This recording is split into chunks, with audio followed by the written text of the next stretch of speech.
Hello friends, welcome to Panacea classes. Modern history की series में आप लोगों का स्वागत है। आज का जो चैप्टर है बहुत इंपॉर्टेंट है एग्जाम के पर्सपेक्टिव से। डांडी मार्च हम लोग देखेंगे, सविनय अवज्ञा आंदोलन देखेंगे, सांप्रदायिकता जो सांप्रदायिक निर्णय हुआ था वो देखेंगे, ठीक है। और भी हम लोग पूना पैक्ट हुआ था, पूना समझौता, उसके बारे में थोड़ा सा देख लेंगे। और गांधी जी कैसे इस्तीफा देते हैं कांग्रेस से और फिर उसके बाद हरिजनों के हरिजन के सुधार के लिए वो कदम उठाते हैं, वो भी हम लोग थोड़ा सा देखेंगे, ठीक है। तो बहुत इंपॉर्टेंट है। और फिर उसके बाद जो 1934 का केंद्रीय विधानसभा का चुनाव होता है उसके बारे में भी हम लोग देखेंगे, ठीक है। तो चलिए हम लोग स्टार्ट करते हैं। इंपॉर्टेंट चैप्टर है, इसको ध्यान से पढ़िएगा क्योंकि एग्जाम में इससे क्वेश्चन आता है, ठीक है। तो डांडी मार्च पहले हम लोग देख लेते हैं। देखिए, जो सविनय अवज्ञा आंदोलन था 1930 में स्टार्ट किया गया था, सविनय अवज्ञा आंदोलन, ठीक है। तो इसमें क्या था कि गांधी जी ने यंग इंडिया इन्हीं का पत्र वो था, अखबार था। किसका? Young India. कौन निकालता था? गांधी जी निकालते थे। ये याद कीजिएगा क्योंकि एग्जाम में आता है मिलान करने के लिए। इसमें 11 सूत्री मांग था इनका, सरकार के समक्ष इन्होंने पेश किया था, ठीक है। तो जो यंग इंडिया था, यंग इंडिया में ही इन्होंने 11 सूत्री मांग पेश किया था, ठीक है। तो सरकार के समक्ष रखा था कि आप ये मान जाओगे तो ठीक है, नहीं तो फिर हम लोग सविनय अवज्ञा आंदोलन स्टार्ट करेंगे। तो होता क्या है कि इरविन रहते हैं उस टाइम, वायसराय, तो वो मतलब इग्नोर कर देते हैं इनकी मांगों को, ठीक है। कोई जवाब नहीं आता है ब्रिटिशर्स की तरफ से। तो गांधी जी ने क्या किया? सविनय अवज्ञा आंदोलन स्टार्ट किया 1930 में। कैसे स्टार्ट किया? तो गांधी जी ने नमक को रणनीतिक जो है मुद्दे के रूप में चुना। तो नमक कर, यानी कि नमक पे कर लगता था उस टाइम, नमक पे टैक्स लगता था। जो कि इनका मानना था कि नमक तो समुद्र से हो रहा है तो नमक पे टैक्स कैसा, हम लोग नमक ये हमारा अधिकार है, हम नमक पे टैक्स नहीं देंगे। तो इन्होंने जो एक प्लेटफॉर्म चुना, वो चुना कि नमक को रणनीतिक मुद्दे के रूप में इन्होंने चुना था, ठीक है। फिर आंदोलन का विस्तार कहाँ कहाँ होता है? तो देखिए आंदोलन, अब देखिए जो ये इन्होंने नमक आंदोलन स्टार्ट किया, तो कैसे स्टार्ट किया? इसको डांडी मार्च के नाम से ये जाना जाता है, ठीक है। अब इसमें क्या था कि 24 दिनों की यात्रा थी, ये पूरी 24 दिन ये पैदल चले थे, ठीक है। 12 मार्च से 6 अप्रैल 1930 तक चला था। पूछ लेता है, आप एकदम याद कर लीजिएगा डेट के साथ कि 12 मार्च 1930 से स्टार्ट होता है, 6 अप्रैल 1930 तक ये चलता है डांडी मार्च, ठीक है। नमक कर के लिए था ये, नमक आंदोलन एक तरह से इसको कहते हैं। 6 अप्रैल को नमक तोड़कर, नमक कानून जो है कि टैक्स नमक बना करके कानून इन्होंने क्या किया? तोड़ दिया। तो नमक सत्याग्रह यहाँ से शुरू हो गया, ठीक है। तो 6 अप्रैल है। इस मार्च की तुलना सुभाष चंद्र बोस ने किससे की थी? तो नेपोलियन के पेरिस मार्च से की थी, तथा मुसोलिनो के रोम मार्च से की थी। तो ये सुभाष चंद्र बोस ने तुलना की थी, ये नमक मार्च की तुलना। तो नेपोलियन के जो पेरिस मार्च था उससे किया था, और मुसोलिन के रोम मार्च से किया था, ठीक है। तो ये चीज था, ये पूरा सविनय अवज्ञा आंदोलन का पूरा ये डांडी मार्च था, ठीक है। फिर उसके बाद देखिए, जो सविनय अवज्ञा आंदोलन 1930 में होता है, तो आंदोलन का विस्तार कहाँ कहाँ होता है, ठीक है। कहाँ कहाँ होता है ये एग्जाम में जो पूछता है, आंदोलन का विस्तार जो हुआ उसके कहाँ से किसने लीड किया, ये बहुत एग्जाम में पूछता है। तो अगर हम देखें, अब देखिए जैसे कि अगर आप इंडिया का मैप देखेंगे तो इंडिया के मैप पे जहां जहां समुद्र है, ठीक है, वहां वहां तो विस्तार होगा। जैसे कि मालाबार तट हो गया, कोंकण तट हो गया, कोरोमंडल तट हो गया, ठीक है। और जहां पे समुद्री तट नहीं लगता था, जैसे बिहार हो गया, वहां भी लोगों ने नेतृत्व किया था, ठीक है, सांकेतिक रूप में, लेकिन नेतृत्व किया था, ठीक है, लीडर आगे आए थे। तो देखिए यहाँ पे मालाबार तट से अगर हम देखें तो के कलपक्कम थे, जो उन्होंने किया था इसको लीडरशिप दिया था नमक आंदोलन या डांडी मार्च को, ठीक है। तो ये पूछ लेता है एग्जाम में, सीधे सीधे आ जाता है कि मालाबार से कौन था, ठीक है, और उसके बाद मणिपुर से कौन था, बिहार से कौन था, पश्चिमोत्तर भारत से कौन था, तो ये पूछ लेता है। तो जो गौडी नेल्यू थी, ये मणिपुर से थी, ठीक है, इनके नेतृत्व में स्टार्ट हुआ था डांडी मार्च। इनको नेहरू जी ने रानी की उपाधि दी थी, ठीक है। तो ये चीज भी याद कर लिएगा। पश्चिमोत्तर भारत में अगर देखें तो खान अब्दुल गफ्फार खान थे, उनके नेतृत्व में ये आंदोलन स्टार्ट हुआ या चला, ठीक है। बिहार में समुद्र न होने के कारण नमक सत्याग्रह को सांकेतिक रूप में चलाया गया था, ठीक है। पूछ लेगा एग्जाम में कहाँ सांकेतिक रूप से चलाया गया था, तो जहां पे समुद्र नहीं होगा वहीं पे सांकेतिक रूप से चलेगा, ठीक है। आंदोलन के दौरान जो वानर सेना बनी थी, मंजरी सेना, इन सेनाओं का गठन किया गया था। तो वानर सेना और मंजरी सेना का गठन किस आंदोलन के दौरान किया था? तो डांडी मार्च के दौरान किया गया था, ठीक है। अगर हम देखें धरसड़ा में, तो वहां पे सरोजनी नायडू और इमाम साहेब मणिलाल ने नमक कानून पर का प्रदर्शन किया था। इसका उल्लेख किसने किया? तो वेब मिलर जो थे, ये पत्रकार थे, ये आए थे नमक, जब ये डांडी मार्च चल रहा था तो ये वेब मिलर यूएसए अमेरिका के थे, ये वहां से आए थे, ठीक है। तो ये इन्होंने पूरा कवरेज किया था, कवर किया था। तो वेब मिलर के अनुसार यहाँ पता चलता है कि सरोजनी नायडू, इमाम साहब, मणिलाल जो थे, ये नमक कानून के दौरान प्रदर्शन किए धरसड़ा थे। ठीक ठीक है। और द्वितीय सविनय अवज्ञा आंदोलन जो है 1900, अब देखिए पहला जो है 1930 में चलता है और दूसरा जो चलता है वो चलता है द्वितीय सविनय अवज्ञा आंदोलन 1932 से 1934 तक चलता है, ठीक है। ये चीज होता है। फिर उसके बाद नमक सत्याग्रह कब खत्म होता है, तो ये गांधी इरविन पैक्ट होता है 5 मार्च 1931 को। इसके बाद जो है ये नमक सत्याग्रह या सविनय अवज्ञा आंदोलन जो है ये खत्म हो जाता है, मतलब समाप्त हो जाता है, ठीक है। तो ये चीज है, याद कर लीजिएगा, पूरा सन के साथ याद कीजिएगा। उसके बाद सेकेंड जो टॉपिक है वो है सांप्रदायिक निर्णय। ये कब होता है, तो ये 16 अगस्त 1932 को सांप्रदायिक निर्णय आता है। अब ये किस लिए आता है, इंपॉर्टेंट है। तो पृथक निर्वाचन पद्धति जो मुसलमानों, ईसाई और एंग्लो इंडियन और सिखों के अतिरिक्त हरिजनों पर भी ये लागू किया गया था। तो यानी कि ये पृथक जो निर्वाचन पद्धति था, जो कि मुस्लिम, ईसाई, एंग्लो इंडियन, सिख और उनके अतिरिक्त हरिजनों पर भी ये लागू किया गया था, ठीक है। गांधी जी ने इसका विरोध किया था, ठीक है। उन्होंने क्या किया था, इसका विरोध किया और उसके स्वरूप उस टाइम ये यरवदा जेल में बंद थे, तो वहां पे इन्होंने आमरण अनशन स्टार्ट कर दिया। आमरण अनशन इसका मतलब अन्न जल इन्होंने सब कुछ त्याग दिया, ठीक है। तो ये यहाँ पे यरवदा जेल में इन्होंने स्टार्ट किया, मतलब अनशन स्टार्ट किया था। ये सांप्रदायिक निर्णय के खिलाफ इन्होंने ये अनशन, मतलब उसके विरोध में इन्होंने ये अनशन स्टार्ट किया था, ठीक है। अब गांधी जी की मांग क्या थी, तो इनकी मांग ये थी कि जो दलित वर्ग के प्रतिनिधियों का चुनाव वयस्क मताधिकार के आधार पे आम चुनाव जो निर्वाचक मंडल है उसके माध्यम से हो। और यहाँ पे क्या किया गया था, पृथक निर्वाचक में हरिजनों को भी डाल दिया गया था। तो इससे इनको क्या था, आपत्ति था। इन्होंने बोला आम चुनाव जैसे होता है वैसे हो, वयस्क मताधिकार के उस पे आधार पे आम चुनाव की तरह इनका भी चुनाव किया जाए, इनको अलग न किया जाए, ठीक है। तो ये इस बेसिस पे इन्होंने आमरण अनशन किया था, ठीक है। यही इनका मांग था। फिर क्या होता है, उसके बाद पूना पैक्ट आता है, यानी कि पूना समझौता होता है। जो समझौता है ये अंबेडकर और गांधी जी के बीच में 24 सितंबर 1932 को होता है पूना पैक्ट, ठीक है, पूना समझौता। लेकिन एग्जाम में जो क्वेश्चन आता है वो ये आता है कि आपसे पूछ लेगा कि पूना समझौता पे दलित वर्ग की तरफ से किसने, अम्बेडकर, भीमराव अम्बेडकर ने सिग्नेचर किया था और दूसरी तरफ से गांधी जी ने सिग्नेचर किया था। तो नहीं, इन दो देखिए, अंबेडकर ने तो सिग्नेचर किया था दलित वर्ग की तरफ से, लेकिन गांधी जी ने हिंदुओं की तरफ से सिग्नेचर नहीं किया था, मदन मोहन मालवीय जी ने किया था। तो ये चीज एग्जाम में पूछा हुआ है कि मदन मोहन मालवीय ने गांधी और हिंदुओं की तरफ से साइन किया था, ठीक है, सिग्नेचर किया था। और जो समझौता हुआ था पूना पैक्ट में, वही दूसरी तरफ अंबेडकर जी ने क्या किया था, पिछड़े वर्ग की तरफ से समझौते पर हस्ताक्षर किए थे। इसको एकदम एज इट इज रट लीजिए, क्योंकि एग्जाम में बहुत बार ये आ गया है, ठीक है। अब देखिए, जो पूना समझौता हुआ था उसमें कुछ मुख्य बातें हुई थी, ये भी हम लोग को पढ़ना पड़ेगा, क्योंकि एग्जाम में जब कथन और कारण में देता है तो क्वेश्चन दे देता है डिटेल में, ठीक है। या तो एक से अधिक ऑप्शन रहते हैं तो भी पूरा दे देता है, स्टेटमेंट ही उठा के दे देता है, ठीक है। तो देखिए, मुख्य बातों में पहले जो था वो था दलितों हेतु पृथक निर्वाचन मंडल को समाप्त कर दिया गया। तो पूना पैक्ट में हुआ क्या, पूना पैक्ट, पूना जो समझौता है उसके तहत हुआ क्या कि पहले तो देखिए गांधी और अंबेडकर के बीच में क्या हुआ, सहमति, मतलब कि सिग्नेचर हुआ, मदन मोहन मालवीय जी सिग्नेचर किया, अम्बेडकर जी किए, ठीक है।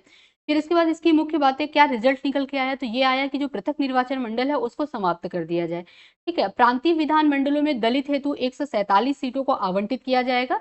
सांप्रदायिक जो पंचायत है उसमें 71 थी। तो पहले जो सांप्रदायिक पंचायत जो बनाई गई है, मतलब सांप्रदायिक ये वाला जो था, जिसके विरोध में ये बैठे थे गांधी जी, यरवदा जेल में आमरण अनशन पे बैठ गए थे। तो सांप्रदायिक निर्णय इसमें जो था किसके लिए, दलितों के लिए 71 सीट था, ठीक है। लेकिन जो ये नया आया पूना समझौता, इसमें 147 सीट आवंटित की गई दलितों हेतु, ठीक है। केंद्रीय विधानमंडल में 18% सीट जो थी वो दलित वर्ग हेतु आरक्षित की गई। तो यानी कि पिछड़े वर्ग हेतु आरक्षित, यानी कि रिजर्व किया गया, कितना परसेंट सीट, 18% सीट किया गया।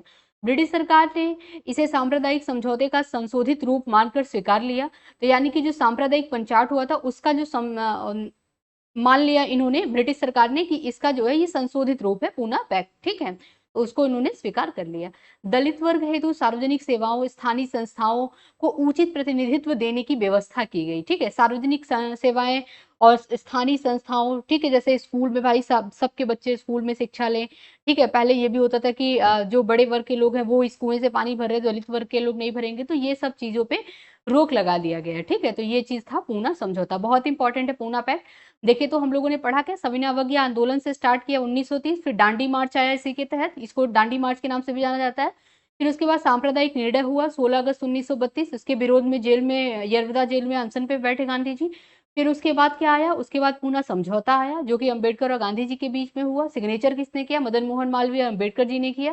ठीक है, इसकी जो मुख्य बातें थी ये भी हम लोगों ने पढ़ लिया, इंपॉर्टेंट है। ठीक है, फिर उसके बाद देखते हैं कि जो फिर उसके बाद होता क्या है कि गांधी जी जब जेल से रिहा होते तो 1934 में ये क्या करते हैं, कांग्रेस से ये इस्तीफा दे देते हैं। ठीक है, कांग्रेस में पहले रहते हैं तो कांग्रेस से ये इस्तीफा दे देते हैं। फिर ये कहते हैं कि अब मेरा काम यहाँ पे कांग्रेस के लिए समाप्त हो गया, अब मैं कुछ और करूंगा। तो ये क्या किए, इन्होंने हरिजनों के लिए कुछ कदम उठाए, उनके सुधार के लिए बहुत प्रयास किए। तो इसी के लिए इन्होंने क्या किया, इस्तीफा दे दिया कांग्रेस से और ये हरिजनों के सुधार में लग गए। ठीक है, तो अब क्या हुआ कि गांधी जी द्वारा हरिजन हेतु उठाए गए जो प्रमुख कदम थे ये बहुत इंपॉर्टेंट है। तो इन्होंने एक हरिजन पत्रिका भी निकाली थी, ये एग्जाम में पूछ लेता है। तो देखिए सितंबर 1932 में अखिल भारतीय अस्पृश्यता विरोधी लीग का गठन किया था इन्होंने। बहुत इंपॉर्टेंट है, बहुत बार एग्जाम में पूछ चुका है कि ये जो ऑल इंडिया अनटचेबिलिटी लीग जो है ये किसने स्टार्ट किया था, तो ये स्टार्ट किया था गांधी जी ने। ठीक है, तो अखिल भारतीय अस्पृश्यता विरोधी लीग, ठीक है, इसका इन्होंने गठन किया था। अगर पॉलिटी आप लोग पढ़ेंगे तो आर्टिकल 17 में अस्पृश्यता के बारे में बात किया गया है फंडामेंटल राइट में। ठीक है, तो ये चीज है, पॉलिटी जब पढ़ेंगे तो उसमें भी डिटेल में है पूरा। ठीक है, फिर क्या होता है, जनवरी 1933 में हरिजन साप्ताहिक पत्र का ये आरंभ करते हैं, यानी कि साप्ताहिक पत्रिका इनकी छपने लगती है 1933 से। ठीक है, तो हरिजन किसकी पत्रिका है, गांधी जी की पत्रिका है। फिर उसके बाद होता क्या है कि जो ये अछूतों को हरिजन नाम दे देते हैं, उससे अंबेडकर जी को क्या है, बहुत ज्यादा मतलब इससे दिक्कत होने लगता है। उनको ये लगता है कि ये सब ये राजनीति के लिए कर रहे हैं और उनको अलग से नाम इन्होंने दे दिया। ठीक है, तो ये राजनीति के लिए ही कर रहे हैं। तो ये ऐसा था नहीं, लेकिन ये इनका मानना था अंबेडकर जी का। तो यहाँ पे देखिए लिखा है, अंबेडकर अछूतों को हिंदू समुदाय के बाहर धार्मिक अल्पसंख्यक मानते थे, वही गांधी जी ने हिंदू समुदाय का अभिन्न अंग मानते थे। तो अंबेडकर का ये कहना था कि इनको जो है अल्पसंख्यक है ये, तो इनको अलग कर दो। ठीक है, जैसे मुस्लिम का के लिए सांप्रदायिक जो आया अलग आया, सिख ईसाई के लिए, तो इनको भी जो है अलग कर दो। जबकि गांधी जी नहीं चाहते थे, उनका ये मानना था कि ये हिंदू समुदाय के अभिन्न अंग ही हैं, इनको उसी में आरक्षित किया जाएगा, इनको अलग नहीं किया जाएगा। ठीक है, गांधी जी ने दलितों को हरिजन कहा, तो ठीक है, तो इन्होंने दलितों को हरिजन कहा, ये चीज है। अब देखिए डिप्रेस्ड क्लासेस लीग का नाम बदलकर हरिजन सेवक संघ रख दिया। इसके भी विरोध में अंबेडकर जी खड़े हुए थे। तो डिप्रेस्ड क्लासेस लीग नाम था, उसका नाम बदल के इन्होंने, गांधी जी ने क्या रखा, हरिजन सेवक संघ रख दिया। ठीक है, तो ये चीज था। फिर उसके बाद क्या होता है, अब देखें अगर उसके बाद तो देखिए आता है चुनाव, आ जाता है 1934 का केंद्रीय विधानसभा का चुनाव आता है। ठीक है, सेंट्रल लेजिस्लेटिव चुनाव का जो इलेक्शन आता है, उसमें होता क्या है कि कांग्रेस जो है बड़ी पार्टी बन के उभरती है, जिसमें कांग्रेस ने भारतीय हेतु क्या हुआ, भारतीयों हेतु आरक्षित जो 75 सीट रहती है उसमें से 45 सीट जीत करके बड़ी पार्टी बन करके एक उभर जाती है। ठीक है, तो जैसे कि आरक्षित क्या उस टाइम ब्रिटिशर्स रहते हैं, तो वहां पे 75 सीट जो रहता है वो इंडियंस के लिए रिजर्व रहता है। उस 75 सीट में से 45 सीट जो है वो कांग्रेस जीत जाती है। तो ऑब्वियस सी बात है, 45 सीट जीतेगी तो बड़ी पार्टी बन के उभर के आएगी। ठीक है, फिर क्या होता है, फिर उसके बाद प्रांतीय चुनाव होते हैं 1937 में। ये केंद्रीय विधानसभा के चुनाव थे, ये अब होते हैं 1937 में प्रांतीय चुनाव। उसमें क्या होता है कि कांग्रेस के 8 राज्यों में सरकार चलाने हेतु संसदीय उप समिति बनाई गई, जिसमें वल्लभ भाई पटेल, अब्दुल कलाम आजाद सॉरी, और डॉक्टर राजेंद्र प्रसाद, ये लोग प्रमुख थे इसमें। ठीक है, फिर उसके बाद क्या होता है, बंगाल में कृषक प्रजा पार्टी मुस्लिम लीग की संयुक्त सरकार बन जाती है, और सिंध में जो होता है सिंध यूनाइटेड पार्टी की सरकार बनती है। तो ये है, इसको एक बार पढ़ लीजिएगा आप लोग। फिर 1935 के भारत शासन अधिनियम के आधार पर फरवरी 1937 में जो चुनाव होता है, ये 1935 के भारत शासन अधिनियम के आधार पे ही होता है। कांग्रेस ने क्या किया था, जो शुरू के 6 प्रांत थे, बंबई, मद्रास, मध्य भारत, उड़ीसा, बिहार एवं संयुक्त प्रांत, जो कि रिसेंट अभी का जो है उत्तर प्रदेश है, तथा बाद में असम और पश्चिमोत्तर सीमा प्रांत में भी मंत्रिमंडल का गठन कर लिया। ठीक है, तो शासन जो है 28 माह तक इन्होंने किया था। ठीक, पंजाब में मुस्लिम लीग का गठन हुआ, मतलब मुस्लिम लीग ने जीता, और यूनियनिस्ट पार्टी की संयुक्त सरकार बनती है। तो मुस्लिम लीग और यूनियनिस्ट पार्टी की सरकार बनती है, ये लोग मिलकर के सरकार बनाते हैं पंजाब में। ठीक है, तो ये पूरा था कि कैसे केंद्रीय चुनाव होता है, केंद्रीय विधानसभा का, फिर 1937 में कैसे प्रांतीय चुनाव होता है, ये चीज यहाँ पे है। ठीक है, अब देखिए यहाँ पे एक इंपॉर्टेंट फैक्ट है कि 7 नवंबर 1933 को वर्धा से हरिजन यात्रा शुरू किए थे गांधी जी। ये जुलाई 1934 तक चलता है। इस यात्रा के दौरान हरिजन सेवक संघ हेतु कोष एकत्रित किए थे, कोष मतलब कि चंदा इकट्ठा किए थे। ठीक है, तो ये चीज है, जब कांग्रेस से इस्तीफा ले लेते हैं तो फिर वो यात्रा करते हैं। ठीक है, तो 1 साल तक लगभग वो यात्रा करते हैं, वर्धा से हरिजन की यात्रा शुरू करते हैं, ठीक है, जानने के लिए कि क्या समाज में मतलब ग्राउंड लेवल पे क्या स्थिति चल रही है। तो इस इन सब के लिए फिर उन्होंने यहाँ पे एक कोष भी बनाया था जिसपे चंदा वंदा इकट्ठा किया था, ठीक है। अब देखिए यहाँ पे विभिन्न प्रांतों की सरकारें, इसके बारे में भी देख लेते हैं। तो देखिए नेहरू, सुभाष चंद्र बोस तथा साम्यवादी दलों ने चुनाव में भागीदारी का विरोध किया था। विभिन्न प्रांतों की जो सरकारें हैं उसके विरोध में इन्होंने क्या किया था, विरोध किया था। कैसे 1938 में कांग्रेस के जो अध्यक्ष सुभाष चंद्र बोस ने राष्ट्रीय योजना समिति यानी अध्यक्ष जो थे वो नेहरू जी थे का गठन किया था। तो ये राष्ट्रीय योजना समिति का गठन किया था सुभाष चंद्र बोस ने, और उसके अध्यक्ष कौन थे राष्ट्रीय योजना समिति के, उनको बनाया गया, नेहरू जी को बनाया गया था, ठीक है, ये चीज था। तृतीय विश्व युद्ध से उत्पन्न राजनीतिक संकटों के चलते अक्टूबर में क्या हुआ, 1939 में कांग्रेस मंत्रिमंडल ने त्यागपत्र दे दिया था, क्योंकि बहुत ज्यादा मतलब राजनीतिक संकट उत्पन्न हो गया था। तो कांग्रेस मंत्रिमंडल जितने थे कांग्रेस के, उन लोगों ने त्यागपत्र दे दिया था, ठीक है। अब देखिए ये बहुत इंपॉर्टेंट है, इसको आप लोग एकदम रट लीजिएगा। कांग्रेस का हरिपुरा और त्रिपुरी अधिवेशन, त्रिपुरी और हरिपुरा अधिवेशन से क्वेश्चन आता है, प्रीलिम्स में भी आता है, मेंस में भी आता है। तो होता क्या है कि हरिपुरा जो अधिवेशन होता है कांग्रेस का, ठीक है, हरिपुरा में होता है कांग्रेस का अधिवेशन, फरवरी 1938 में होता है, ये बिट्ठल नगर में होता है, फरवरी 1938 में। इसमें अध्यक्ष कौन बनाए जाते हैं, सुभाष चंद्र बोस जी बनाए जाते हैं कांग्रेस में, कांग्रेस के अध्यक्ष हरिपुरा अधिवेशन में। तो उन्होंने क्या किया, बोस ने राष्ट्रीय नियोजन समिति का उद्देश्य, इनके मतलब राष्ट्रीय नियोजन समिति का उद्देश्य क्या था, मतलब ये इनका अध्यक्ष बनने का ही उद्देश्य ये था कि औद्योगिकीकरण को बढ़ावा दिया जाए, इसमें भारत में आर्थिक विकास हेतु योजना का निर्माण किया जाए, ठीक है। तो इनका ये मानना था, मतलब इन्होंने जब ये अध्यक्ष बने तो इन्होंने यही मुद्दा उठाया कि औद्योगिकीकरण पर आधारित भारत के आर्थिक विकास हेतु योजना का निर्माण किया जाए। जिसका विरोध किया था गांधी जी ने, तो गांधी जी इसके विरोध में आ गए थे, मतलब गांधी जी ने इसका विरोध किया था, ठीक है।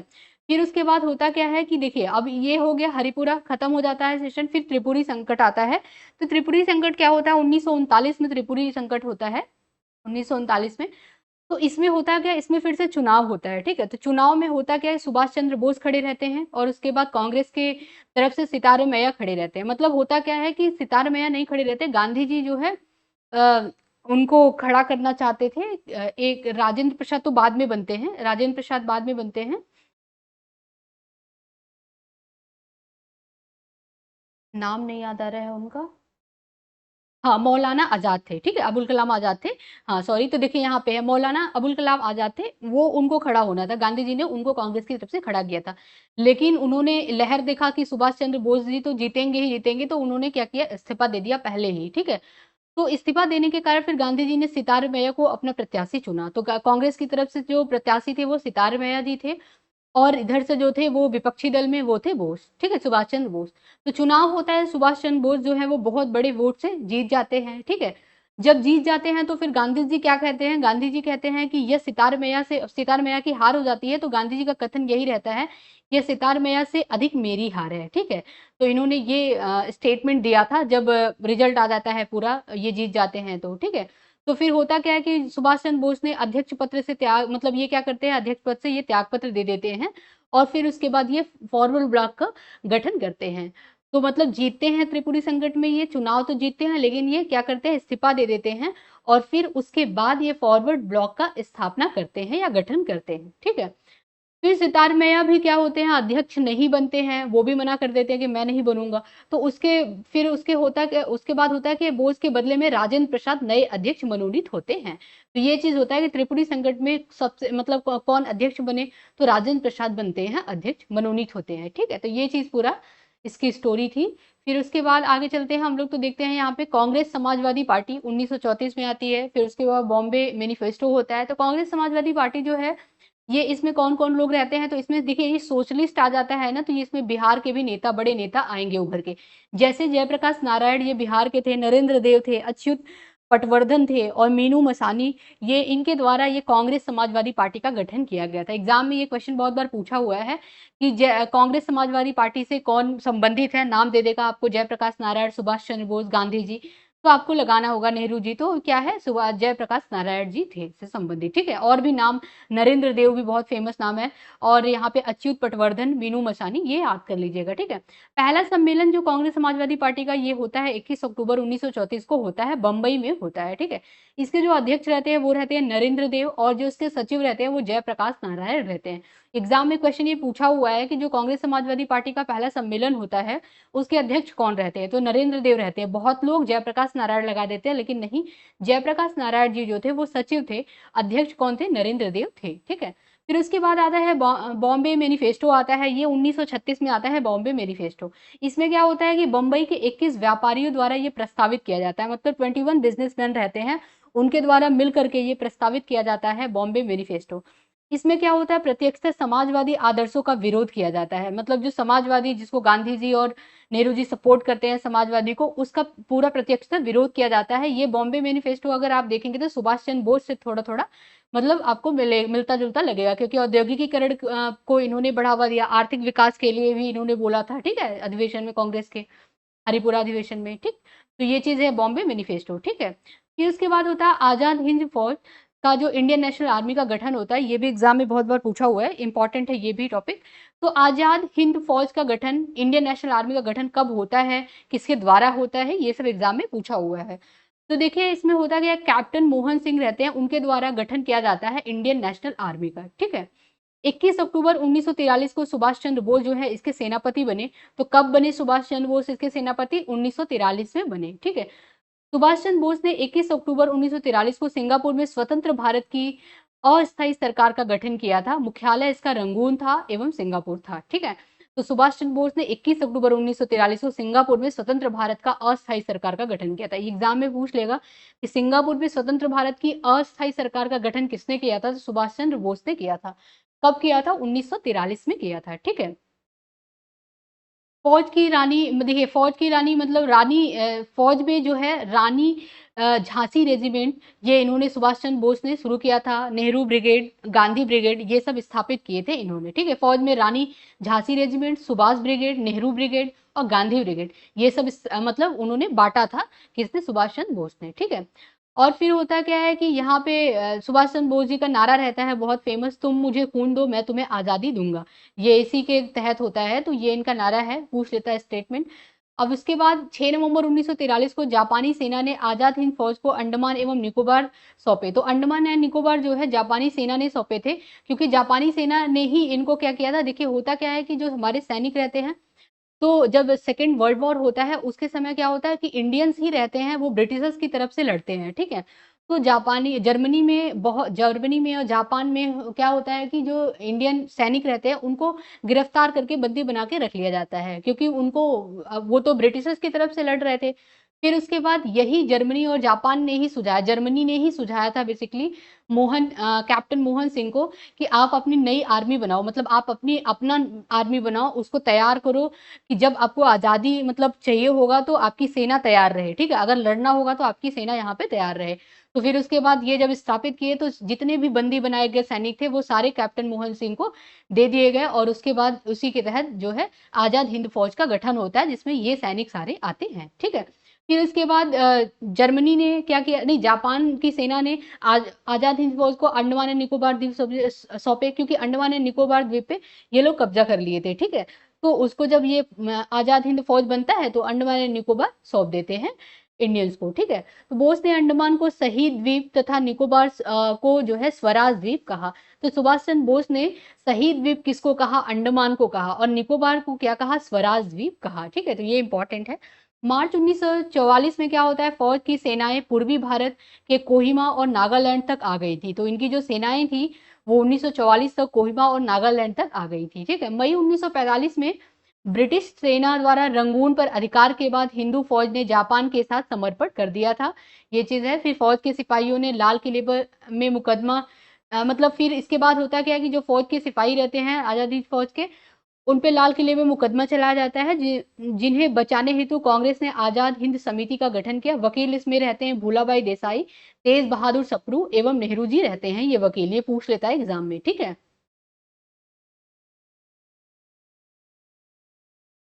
ये चीज था पूरा आजाद हिंद फौज, बहुत इंपॉर्टेंट है, इसको आप लोग याद कर लीजिएगा।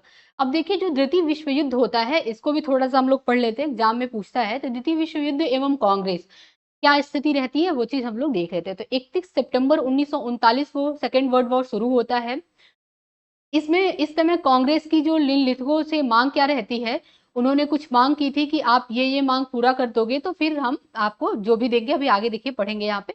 तो वायसराय कौन रहते हैं सेकेंड वर्ल्ड वॉर के समय इंडिया में, तो वो रहते हैं लिथगो, ठीक है। इनकी मांग क्या रहती है, पहला जो मांग रहता है वो ये रहता है कि युद्ध पश्चात संविधान सभा का स्थापना किया जाएगा, यानी कि युद्ध हो जाएगा, युद्ध समाप्त हो जाएगा तो संविधान सभा की स्थापना की जाएगी।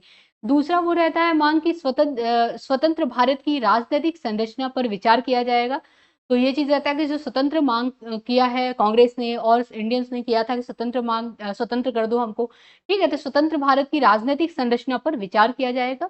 तीसरा था केंद्र में उत्तरदायी सरकार की स्थापना की जाएगी, तो उत्तरदायी सरकार की स्थापना की जाएगी, ठीक है। और फिर उसके बाद ये तीन जो है ये रखते हैं कि कांग्रेस की जो है मांग रहती है लिथगो से कि ये आप करिएगा। फिर उसके बाद होता गया कांग्रेस ने भारत को युद्ध में शामिल करने पर मंत्रिमंडल से त्यागपत्र दे दिया। तो होता क्या है, कांग्रेस ने भारत को युद्ध में शामिल करने पर मंत्रिमंडल से त्यागपत्र दे दिया। फिर उसके बाद वायसराय ने बिना भारतीय जनता से विचार विमर्श किए भारत को जर्मनी के विरुद्ध युद्धरत राष्ट्र घोषित कर दिया। तो ये है कि मतलब अगर आप इंडियन का सपोर्ट चाहते हैं तो उनसे आप डिस्कशन तो करो। तो इन्होंने डिस्कशन नहीं किया और क्या किया, जर्मनी से मतलब जर्मनी के विरुद्ध ये युद्ध करने के लिए इन्होंने घोषित कर दिया कि युद्ध करना है हमें जर्मनी के विरुद्ध, ठीक है। जबकि इंडियंस जो है वो जर्मनी से लड़ना नहीं चाहते थे, ठीक है। तो ये चीज था पूरा, ठीक, सेकेंड वर्ल्ड वॉर में। फिर उसके बाद पाकिस्तान प्रस्ताव, अगस्त प्रस्ताव आएगा, ये सब भी बहुत इंपॉर्टेंट है। मुख्य बातें जो जो होती हैं, व्यक्तिगत सत्याग्रह आएगा, क्रिप्स मिशन आएगा, बहुत इंपॉर्टेंट है, ठीक है। तो आज हम लोग यहीं तक रख लेते हैं क्योंकि देखिए फैक्ट इसमें बहुत ज्यादा है, इसको 2 से 3 बार आप लोग पढ़ेंगे तो आप लोग को याद हो जाएगा, ठीक है। कोई भी डाउट हो तो प्लीज आप लोग कमेंट बॉक्स में कमेंट कीजिएगा। अगर आप लोग को चैनल मतलब ये लेक्चर पसंद आ रहा है तो चैनल को लाइक एंड सब्सक्राइब करना ना भूलें। आज हम लोग यहीं तक रखते हैं, फिर नेक्स्ट लेक्चर में मिलूंगी, तब तक के लिए धन्यवाद।